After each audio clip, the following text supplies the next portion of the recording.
Hello viewers, once again मैं शिवांगी माहेश्वरी आपका स्वागत करती हूँ आपके अपने यूट्यूब चैनल स्किल लर्निंग पर। तो आज हम क्लास 9 साइंस का जो चैप्टर नंबर 2 है जिसका name matter around us pure ये है, इसका हम पूरा कॉन्सेप्ट क्लियर करेंगे और इस चैप्टर को पढ़ने जा रहे हैं।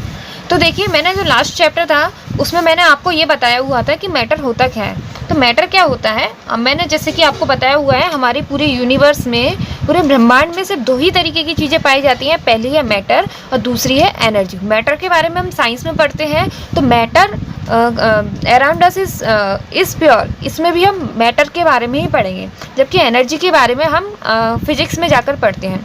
तो पहला चैप्टर भी मैटर के ऊपर, भी आपका मैटर के ही ऊपर है, ठीक है। जैसे कि आप देख पा रहे हैं, दूसरे वाले चैप्टर का नेम भी मैटर अराउंड अस प्योर ये है, ठीक है।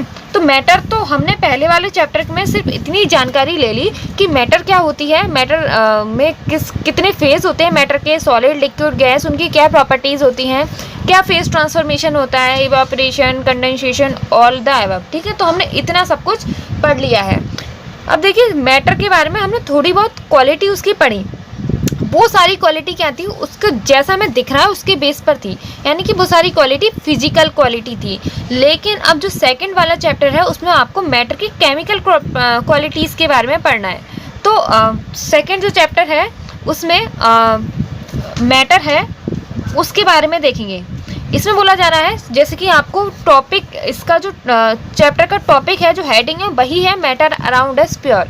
तो मैटर होती है यानी कि हमारे चारों तरफ केमिस्ट्री में, या मैटर, या जिन चीज़ों को हम देख पा रहे हैं, छू पा रहे हैं, समझ पा रहे हैं, उसे मैटर कहते हैं। तो ये मैटर को कितने पार्ट्स में डिवाइड किया गया है? मैटर को फर्दर दो पार्ट्स में डिवाइड किया गया है। एक है प्योर मैटर और दूसरी है इम्प्योर मैटर। ओके, पहली मैटर है प्योर और दूसरी है इम्प्योर। प्योरिटी का क्या मतलब है? किसी भी चीज़ को हम प्योर कब कहते हैं? जैसे कि आपके घर पे जो दूध आता है, मिल्क आता है, आप उसे क्या प्योर कहते हैं? अगर यहाँ जो दूधिया है या जो मिल्क देने वाला है, तो वो अगर बहुत अच्छी गाय का दूध लेकर आ रहा है, तो आप उसे, आपकी मम्मी कहती होंगी कि इस वाले दूधे का मिल्क बहुत ज़्यादा प्योर है। लेकिन क्या बाकी में वो प्योर होता है? प्योरिटी की साइंस की लैंग्वेज में क्या डेफिनेशन है, इसे जानना बहुत ज़रूरी है। तो इसके लिए चलिए देखते हैं साइंस की लैंग्वेज में प्योरिटी का मतलब क्या है। साइंस ने अपना प्योरिटी का अपना अलग मतलब बताया है। ऐसा कोई भी सब्सटेंस जिसमें one type of, single type of particle पाए जाए, यानी कि जिसमें सिर्फ ऑक्सीजन गैस है तो उसमें से ऑक्सीजन के ही पार्टिकल पाए जा रहे हैं, ऑक्सीजन के ही मॉलिक्यूल पाए जा रहे हैं, हाइड्रोजन का एक भी मॉलिक्यूल नहीं है, तब वो प्योर है। इसी तरीके से कार्बन डाइऑक्साइड है तो उसमें कार्बन डाइऑक्साइड ही सारी पाई जा रही है, उसमें कुछ भी ऑक्सीजन का पार्टिकल नहीं है, तब वो प्योर है।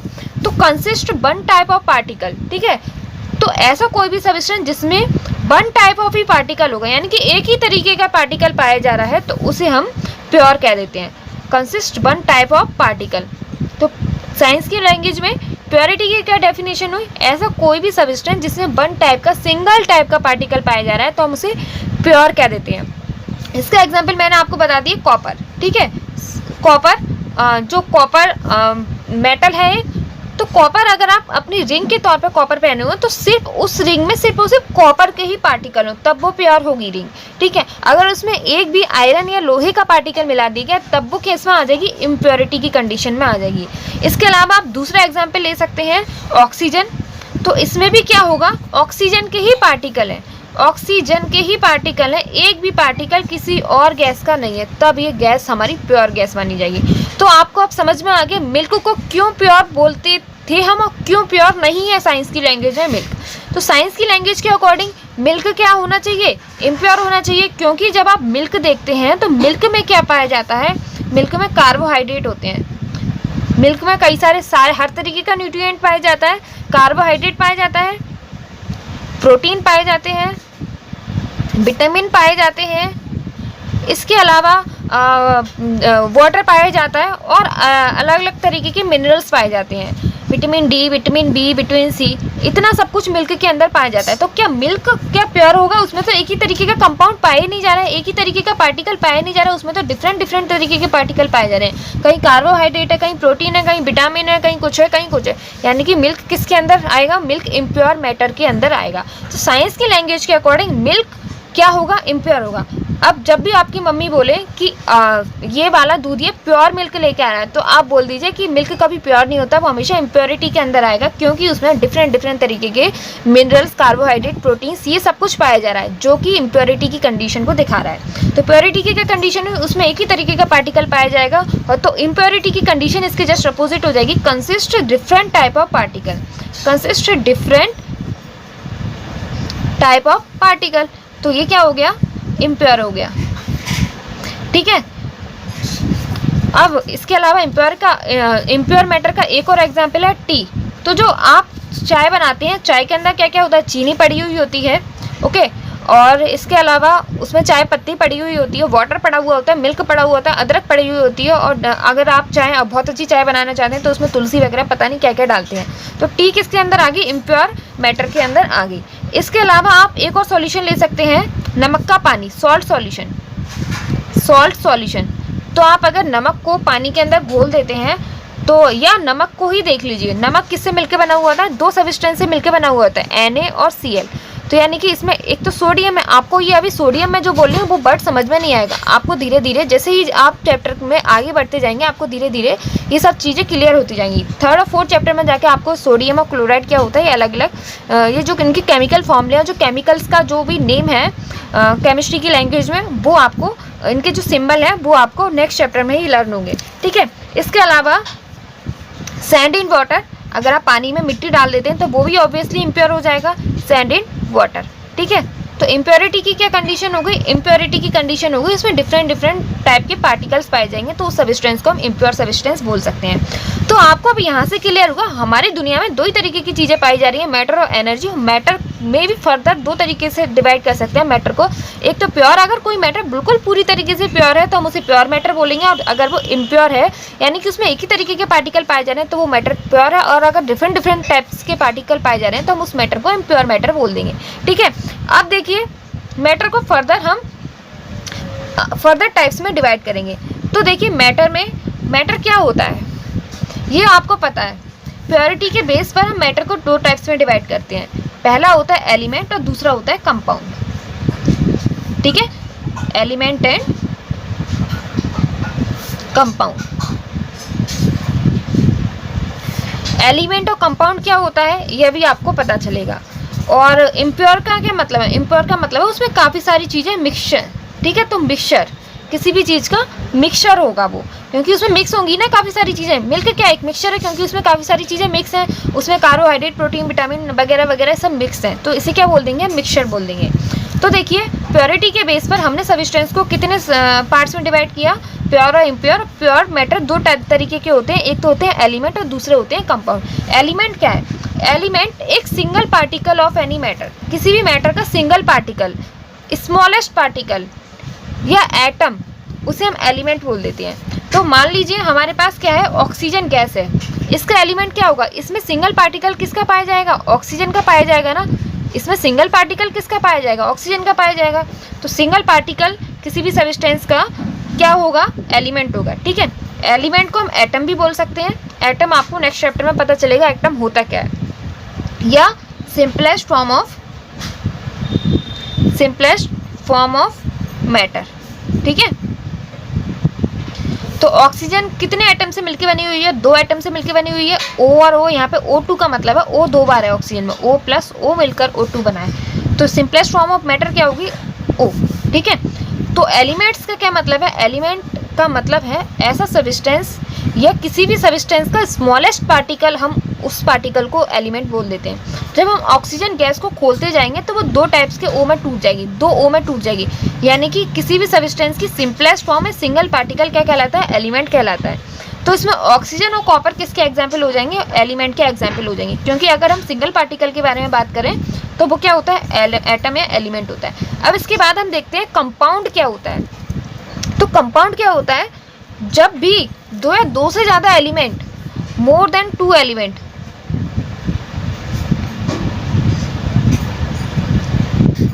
आपस में जुड़ते हैं तो कंपाउंड बनाते हैं। अब देखिए प्योरिटी के अंदर कंपाउंड क्यों आया, देखिए एलिमेंट, इसके लिए सबसे पहले आपको एलिमेंट क्लियर करना पड़ेगा। एलिमेंट क्या होता है? सिंपलेस्ट फॉर्म ऑफ एनीथिंग, यानी कि हम किसी भी चीज़, जो भी, अगर हमारे पास चेयर भी है तो चेयर को हम तोड़ते जाएंगे तोड़ते जाएंगे तोड़ते जाएंगे और एट द एंड एक ऐसा पार्टिकल आ जाएगा कि हम उसे आगे तोड़ ही नहीं सकते हैं। तो छोटे से छोटे पार्टिकल को हम एलिमेंट या एटम बोल सकते हैं, ठीक है। तो सिंपलेस्ट फॉर्म यानी कि जिस चीज़ से मिलकर कोई चीज़ बनी हुई होती है उसे हम एलिमेंट कहते हैं, ठीक है। जिस चीज़, यानी कि अगर चेयर है तो चेयर छोटे छोटे छोटे छोटे बहुत पॉइंट से भी छोटे, ऐसे इतने छोटे छोटे लकड़ी के पार्टिकल से मिलकर बनी हुई होगी, तो हर छोटा पार्टिकल क्या है? एलिमेंट है, ठीक है। तो सिंपलेस्ट फॉर्म यानी कि हमने इतना ज़्यादा खोल दिया कि वो सिंपलेस्ट फॉर्म बहुत बहुत साधारण, बहुत नॉर्मल फॉर्म में आ गया, तो वो क्या हो गया? एलिमेंट हो गया। इसका एग्जाम्पल जैसे ऑक्सीजन और कॉपर है। कंपाउंड क्या होता है? जब दो या दो से ज़्यादा एलिमेंट आपस में मिक्स हो जाते हैं तो हम उसे कंपाउंड कहते हैं, ठीक है। मिक्स तो हो जाते हैं तो उसे कंपाउंड कहते हैं। अब आपके माइंड में हो जाएगा कंफ्यूजन, मिक्स हो जाते हैं, मिक्स तो मिक्सचर में भी होंगे ना, क्योंकि जब हम टी बनाएंगे तो उसमें वाटर है और इसके अलावा मिल्क है, ये मिक्स होगा। लेकिन दोनों में थोड़ा सा डिफरेंस होगा कंपाउंड और मिक्सचर में। कंपाउंड में हमेशा इन अ सिंगल रेशियो, जो भी सब्सटेंस आपस में मिक्स होंगे ना, वो उनका कुछ ना कुछ रेशियो होगा। रेशियो का क्या मतलब है? इसके लिए आपको रेशियो एंड प्रोपोर्शन जो चैप्टर है वो आपको क्लियर होना चाहिए। अगर वो पूरी तरीके से क्लियर नहीं है तो कम से कम उसके जो कॉन्सेप्ट्स हैं वो क्लियर होने चाहिए। रेशियो का क्या मतलब है? इसके लिए आपको रेशियो एंड प्रोपोर्शन वाले चैप्टर से थोड़ा बहुत सीखना पड़ेगा। तो कंपाउंड क्या होते हैं? कंपाउंड का मतलब है अगर कोई भी एलिमेंट या दो से ज़्यादा एलिमेंट जब किसी रेशियो में आके मिलते हैं तो उसे हम कंपाउंड कहते हैं। तो देखिए वाटर, अगर हमें वाटर चाहिए, मान लीजिए आपके पास प्योर वाटर है। वाटर भी दो तरीके के होते हैं, प्योर वाटर और इम्प्योर वाटर, ठीक है। अगर आपको वाटर चाहिए तो वाटर अगर किसी रेशियो में आके मिल जा रहा है, हमने दो हाइड्रोजन के मॉलिक्यूल लिए और एक ऑक्सीजन का मॉलिक्यूल लिया, तो दोनों मिक्स करके क्या बन गए? वाटर बन गए, ठीक है। अगर किसी रेशियो में आ रहा है तो वो क्या होगा?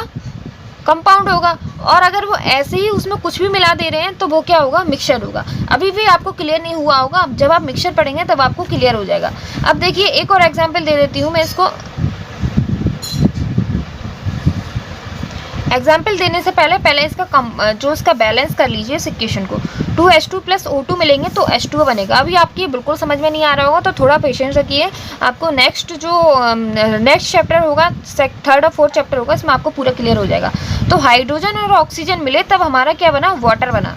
या ऑक्सीजन क्या है? एलिमेंट है, एलिमेंट है ऑब्वियसली। इसमें एक क्योंकि इसमें ऑक्सीजन का एक ही तरीके का कंपाउंड है और ये किसके अंदर आ जाएगा? प्योर मैटर के अंदर आ जाएगा। इसी तरीके से हाइड्रोजन भी एलिमेंट है। इस तरीके से दो भी एलिमेंट मिल सकते हैं, और अगर हम चाहें तो हमें कुछ और बनाना है तो हम कुछ भी तीसरा एलिमेंट, दो से ज़्यादा एलिमेंट, मोर देन 2 एलिमेंट, और 2 एलिमेंट जब आपस में कंबाइन करते हैं तो क्या बनता है? कंपाउंड बनता है। तब क्या बनता है? कंपाउंड बनता है।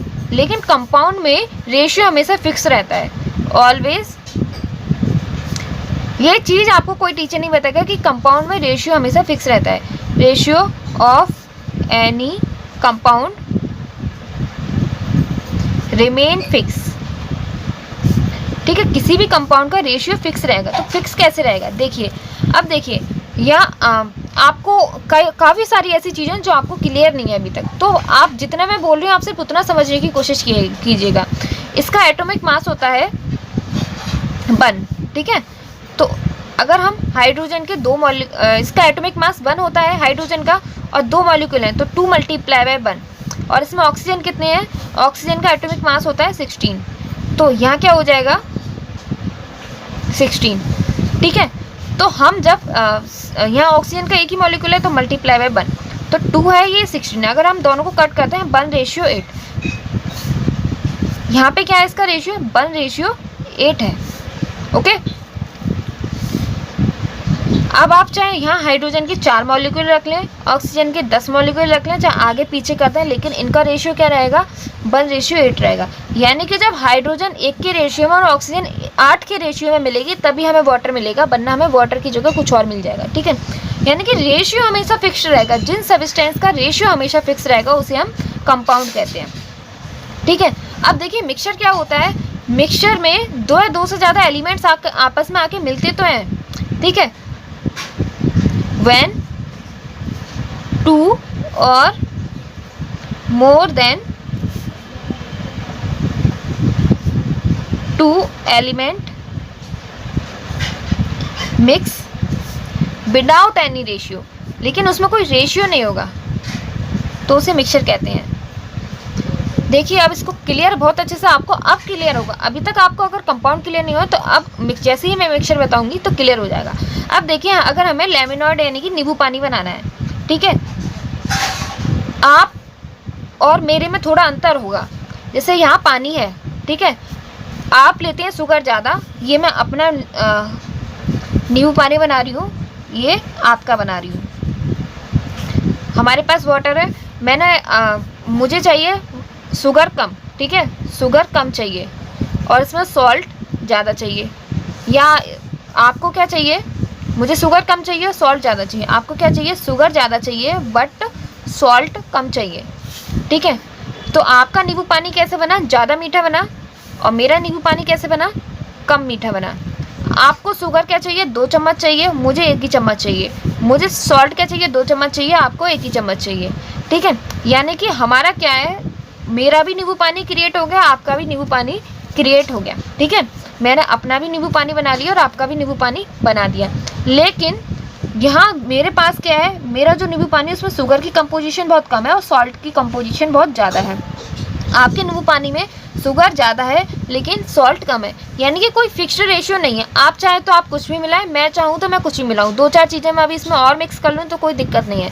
मैं चाहूँ तो मैं कुछ भी मिला के अपनी तरफ से चीज़ें बना दूँ और आप चाहें तो आप कुछ भी मिला दो उसमें, ठीक है। यानी कि बिना किसी रेशियो में कुछ भी मिलाए जा रहे हैं, तब कोई सब्सटेंस बनना है तो उस सब्सटेंस को हम मिक्सचर कह देते हैं, ठीक है। लेकिन कंपाउंड में क्या होगा, इसमें हाइड्रोजन का 1 मॉलिक्यूल लेना है, ऑक्सीजन के 8 लेने हैं, तो उसका रेशियो 1:8 ही होना चाहिए। अगर हाइड्रोजन 1 के रेशियो में, ऑक्सीजन 8 के रेशियो में आ रहा है तो उसका हमेशा रेशियो यही रहेगा। अगर आगे पीछे हो गया तो मतलब कि गड़बड़ है, ठीक है। अगर आगे पीछे हो गया यानी कि आपका वो मिक्सचर, वो कंपाउंड ना बनकर कोई और कंपाउंड बन जाएगा, ठीक है। तो यहाँ पे तो हमने लेमोनेड बना लिया। इसी तरीके से अगर आपको टी बनानी है तो कोई ज़्यादा चीनी लेता है, मतलब एनी रेशियो, आप कोई रेशियो से मतलब ही नहीं है, आप ऐसे ही कुछ भी डाल दे रहे हैं तो उस चीज़ को हम मिक्सचर बोल देते हैं। यानी कि उसमें बस 2 चीज़ों को मिक्स करना है, मतलब नहीं है कि किस रेशियो में करें, कोई चीज़ कितना कंपोजिशन होना चाहिए आप अपने स्वाद अनुसार डाल सकते हैं, आपके टेस्ट के अकॉर्डिंग आप उसमें डाल सकते हैं। इससे कोई मतलब नहीं है कि उसका रेशियो क्या होगा। लेकिन कंपाउंड में हमेशा रेशियो देखा जाता है, मिक्सचर में रेशियो नहीं देखा जाता। बस दोनों में इतना सा डिफरेंस है, इसमें भी 2 चीज़ों से मिलकर तीसरी चीज़ बनती है, इसमें भी 2-3 चीज़ों से मिलकर तीसरी या चौथी चीज़ बनती है। लेकिन इसमें क्या रहेगा, इसमें हमेशा रेशियो में फिक्स रहेगा, यानी कि 2 चीज़ें आपस में रेशियो में ही मिलेंगी, किसी ना किसी रेशियो में। अगर रेशियो में नहीं मिल रही हैं तो हमारा कुछ और कंपाउंड बन जाएगा। लेकिन अगर इसमें आप कुछ भी मिला दीजिए, उससे कोई दिक्कत नहीं है, आप अपने अकॉर्डिंग मिला सकते हैं, ठीक है, आगे पीछे कर सकते हैं। तो मिक्सचर और कंपाउंड में इतना से ही डिफरेंस है, ठीक है। ये फिक्स्ड रेशियो में होता है, इसका रेशियो फिक्स नहीं होता है। अब देखिए मिक्सचर को फर्दर हम 2 टाइप्स में डिवाइड करते हैं। मिक्सर के भी आपके 2 टाइप्स होते हैं। तो क्या क्या टाइप है मिक्सचर के? मिक्सचर के 2 टाइप हैं। पहला टाइप है होमोजीनियस,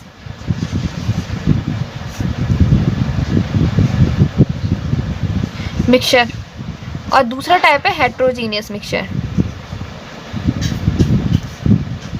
होमोजीनियस का क्या मतलब है? होमो का मतलब आप ध्यान रखना एक जैसा, ठीक है, सेम। हेट्रो का मतलब है डिफरेंट। आप अगर अपनी बुक से अभी ये पढ़ने के लिए बैठेंगे तो आपको समझ में नहीं आना है, लेकिन इस वीडियो के जरिए आपको बहुत जल्दी समझ में आ जाना है।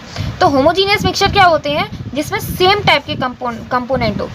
आपको इतना भी ध्यान नहीं रखना है, अगर आप किसी भी सब्सटेंस को देख रहे हैं और देखने के बाद में आपको पता नहीं चल रहा है कि इसमें क्या क्या मिला हुआ है, यानी कि आपको सब कुछ एक जैसा दिखाई दे रहा है, तो वो क्या हो गया? होमोजीनियस मिक्सचर हो गया। लेकिन हेट्रोजीनियस मिक्सचर क्या होगा? आप उसे देख रहे हैं तो आप उसमें डिफ्रेंशिएट कर पा रहे हैं कि अरे इस सब्सटेंस में तो इस जो सॉल्यूशन है या जो भी हमारे पास मिक्सचर है, अरे उसमें मिट्टी भी है, उसमें पानी भी है, उसमें कंकड़ भी है। अगर आप उसको डिफ्रेंशिएट कर पा रहे हैं उसके पार्टिकल्स को, तो वो क्या मिक्सचर हो गया? वो हेट्रोजीनियस के अंदर आ गया। लेकिन अगर उसके पार्टिकल को आप डिफ्रेंशिएट नहीं कर पा रहे हैं, आपको सब एक जैसा दिखाई दे रहा है, तो वो होमोजीनियस मिक्सचर हो गया। इसका एक एग्जाम्पल ले सकते हैं होमोजीनियस मिक्सचर का, लेमनॉइड, और इसका एग्जाम्पल ले सकते हैं आप हेट्रोजीनियस मिक्सचर का, सैंड वाटर। लेमोनाइड में क्या होगा? पानी में जो नींबू है और आप चीनी मिला देंगे तो क्या आपको, मतलब नींबू पानी में आपको क्या नींबू अलग दिखाई देता है, चीनी अलग दिखाई देती है? नहीं दिखाई देती ना, वो इसमें अच्छी तरीके से घुल मिल जाते हैं, ठीक है। लेकिन सैंड वाटर में क्या होगा? आपको वाटर तो ऊपर दिखाई देगा लेकिन सैंड नीचे दिखाई देगी, ठीक है। तो आप वाटर और सैंड को डिफ्रेंशिएट कर सकते हैं, यानी कि हम उसे नेक्ड आइट से नहीं देख पा रहे हैं, उसके सारे सब्सटेंस को, तो वो क्या हो गया, होमोजीनियस मिक्सचर होगा। और अगर हम उसे देख पा रहे हैं तो वो किसके अंदर आ जाएगा, हेट्रोजीनियस मिक्सचर के अंदर आ जाएगा। तो दोनों में बस इतना ही डिफरेंस है कि उसमें सारे पार्टिकल्स हमें दिखाई दे जाते हैं और उसमें लेकिन पार्टिकल्स दिखाई नहीं देते हैं। ठीक है, इस तरीके से मिक्स होते हैं कि हमें पार्टिकल्स दिखाई नहीं देते। हम उसके जो पार्टिकल्स हैं, जैसे कि नींबू पानी है, नींबू है, चीनी है, नमक है, उसके पार्टिकल को हम डिफरेंशिएट नहीं कर पा रहे, अलग अलग देख ही नहीं पा रहे आंखों से। लेकिन सैंड वाटर में आप उसमें से सैंड को अलग देख सकते हैं, वाटर को अलग देख सकते हैं। तो वो किसके अंदर आ जाएगा, हेट्रोजीनियस मिक्सचर के अंदर आ जाएगा। इस तरीके से आपने मिक्सचर को दो टाइप्स में डिवाइड किया, होमोजीनियस और हेट्रोजीनियस मिक्सचर। फर्दर अब देखिए, जो मिक्सचर को हमने होमोजीनियस और हेट्रोजीनियस मिक्सचर के अंदर डिवाइड तो कर लिया, अब होमोजीनियस और हेट्रोजीनियस के बेस पर भी मिक्सचर होते हैं तीन टाइप के। ठीक है, सॉल्यूशन, कोलाइड और सस्पेंशन, जो कि हम नेक्स्ट वीडियो में पढ़ेंगे मिक्सचर के टाइप। ठीक है, हेट्रोजीनियस और होमोजीनियस के अकॉर्डिंग मिक्सचर के टाइप। तो मैं सिर्फ अभी इसकी हेडिंग्स डाल दे रही हूँ। मिक्सचर के अकॉर्डिंग अगर आप होमोजीनियस मिक्सचर के बारे में पढ़ेंगे तो होमोजीनियस मिक्सचर के अंदर आता है सॉल्यूशन, और हेट्रोजीनियस मिक्सचर का एग्जाम्पल है कोलाइडल और सस्पेंशन। ठीक है,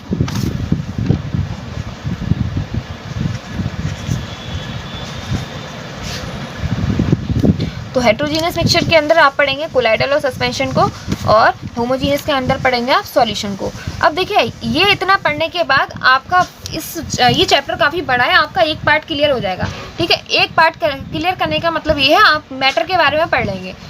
अब मैटर को पढ़ने के बाद में एक मैटर में से दूसरी मैटर को हम कितने तरीके से अलग कर सकते हैं, उसके लिए आपके लिए एक अलग वीडियो बनेगी, वो आपका सेकंड पार्ट्स में जाएगा। ठीक है, तो देखिए हमने आज क्या पढ़ा, हमने आज पढ़ा कि मैटर क्या होता है, और मैटर को केमिकल प्रॉपर्टीज़ के अकॉर्डिंग ही बांटा है हमने, प्योर और इम्प्योर में। केमिकल प्रॉपर्टीज़ के अकॉर्डिंग हम मैटर को दो तरीके से डिवाइड करते हैं, प्योर मैटर और इम्प्योर मैटर। प्योर क्या होते हैं, जिसमें एक ही तरीके के पार्टिकल्स होते हैं, इम्प्योर में अलग अलग तरीके के पार्टिकल्स होते हैं। जैसे कॉपर है, कॉपर में अगर कॉपर के ही पार्टिकल हैं तो वो प्योर हो जाएगा। ऑक्सीजन है, ऑक्सीजन में ऑक्सीजन के ही पार्टिकल हैं तो वो क्या हो जाएगा, प्योर हो जाएगा। तो इम्प्योर में क्या होगा, उसमें दो तीन तरीके के पार्टिकल मिले हुए होंगे। जैसे कि मिल्क है, मिल्क में काफ़ी सारे पार्टिकल्स होते हैं, कार्बोहाइड्रेट के कुछ पार्टिकल्स, प्रोटीन के, कुछ विटामिन के, मिनरल्स के, इन सब के, वाटर के, इन सब के पार्टिकल होते हैं। तो मिल्क किसके अंदर आ जाएगा, इम्प्योर है। टी में भी काफ़ी सारे सब्सटेंस आपस में मिले हुए होते हैं, तो ये क्या हो गया, टी इम्प्योर हो गया। सॉल्ट सॉल्यूशन, नमक का पानी, ये भी इम्प्योर हो गया। ठीक है, इस तरीके से प्योर और इम्प्योर, इस दो तरीके से हम मिक्सचर को मैटर को डिवाइड कर सकते हैं। अब प्योरिटी के बेस पर हम मैटर को फर्दर दो पार्ट्स में डिवाइड करते हैं, एलिमेंट एंड कंपाउंड। एलिमेंट का क्या मतलब है, simplest form of any matter, यानी कि अगर हम किसी भी मैटर को उसके छोटे से छोटा पार्ट करके उसकी प्रॉपर्टीज़ को देखेंगे, इतना छोटा कर दिया जाए कि उसको आगे तोड़ा ही नहीं जा सके। ठीक है, अगर हम किसी मैटर को तोड़ते जा रहे हैं और एक ऐसी कंडीशन आ गई कि हम उस मैटर को आगे तोड़ ही नहीं सकते, तो वो किसके अंदर आ जाएगा, एलिमेंट के अंदर आ जाएगा। कंपाउंड के अंदर क्या आएगा, कंपाउंड जब दो या दो से ज़्यादा एलिमेंट्स आपस में मिल जाएंगे तो क्या बन जाएगा, कंपाउंड बन जाएगा। ठीक है, लेकिन दो या दो से ज़्यादा एलिमेंट मिलने पर तो मिक्सचर भी बनना है। तो मिक्सचर और कंपाउंड में क्या डिफरेंट हुआ, मिक्सचर और कंपाउंड में सिर्फ इतना सा डिफरेंस है, कंपाउंड में सारी चीज़ें एक फिक्स्ड रेशियो में रहती हैं। ठीक है, कहाँ लिखा है, रेशियो हमेशा रिमेन फिक्स, रेशियो हमेशा फिक्स रहेगा। लेकिन मिक्सचर के अंदर जरूरी नहीं है रेशियो फिक्स हो, आप किसी भी रेशियो में मिला दो। आप चाहें तो नमक ज़्यादा मिला दो, चीनी ज़्यादा मिला दो, आपके ऊपर डिपेंड करता है आप क्या ज़्यादा मिलाना चाहें, वो आपके टेस्ट बड के अकॉर्डिंग डिपेंड करता है। ठीक है, तो मिक्सचर में कोई भी रेशियो फिक्स नहीं रहता, इतना ही डिफरेंट है कंपाउंड और मिक्सचर में। मिक्सचर को फर्दर हम दो पार्ट्स में डिवाइड करते हैं, होमोजीनियस मिक्सचर और हेट्रोजीनियस मिक्सचर। तो होमोजीनियस मिक्सचर क्या होता है, जिसमें हम पार्टिकल्स को अलग अलग नहीं देख सकते, यानी कि सारे पार्टिकल हमें सेम ही दिखाई दे रहे हैं। अगर आप नमक का पानी बना रहे हैं तो आपको पता ही नहीं चल रहा पानी में नमक के पार्टिकल्स किधर हैं, या आप उसमें नींबू पानी बना रहे हैं तो आप डिफ्रेंशिएट ही नहीं कर पा रहे इसमें नींबू का पार्टिकल कौन सा है, नमक का पार्टिकल कौन सा है, शुगर का पार्टिकल कौन सा है, वाटर का पार्टिकल तो आपको खैर दिखाई देगा, यानी कि सब एक जैसा दिखाई दे रहा है, तो वो होमोजीनियस मिक्सचर होगा। लेकिन अगर उसके पार्टिकल्स को आप डिफ्रेंशिएट कर पा रहे हैं कि अगर हमारे पास सैंड वाटर है तो आपको वाटर अलग दिखाई दे रहा है, सैंड अलग दिखाई दे रही है, तो वो क्या हो जाएगा, हेट्रोजीनियस मिक्सचर हो जाएगा। अब होमोजीनियस और हेट्रोजीनियस के अकॉर्डिंग हम मिक्सचर को फर्दर दो से तीन पार्ट्स में डिवाइड करते हैं। होमोजीनियस मिक्सचर का एग्जांपल है सॉल्यूशन, और हेट्रोजीनियस मिक्सचर का एग्जांपल है कोलाइडल और सस्पेंशन। तो आप ये तीनों पढ़ेंगे नेक्स्ट वीडियो में, और उसके बाद जो नेक्स्ट वीडियो आएगी उसमें आप फिजिकल और केमिकल प्रॉपर्टीज़ के बेस पर आप मिक्सचर और कंपाउंड को मतलब दो तीन चीज़ें अगर आप मिक्स कर लेते हैं तो उन्हें अलग कैसे करेंगे ये पढ़ेंगे। तो ये वीडियो इतने छोटे तौर पर आपको पूरी डीपली समझाने वाला कोई टीचर यूट्यूब पर शायद नहीं मिले, तो आप इस वीडियो से लाभ उठाइए और अपने फ्रेंड्स को भी शेयर कीजिए। Thank you so much, thank you for watching this channel.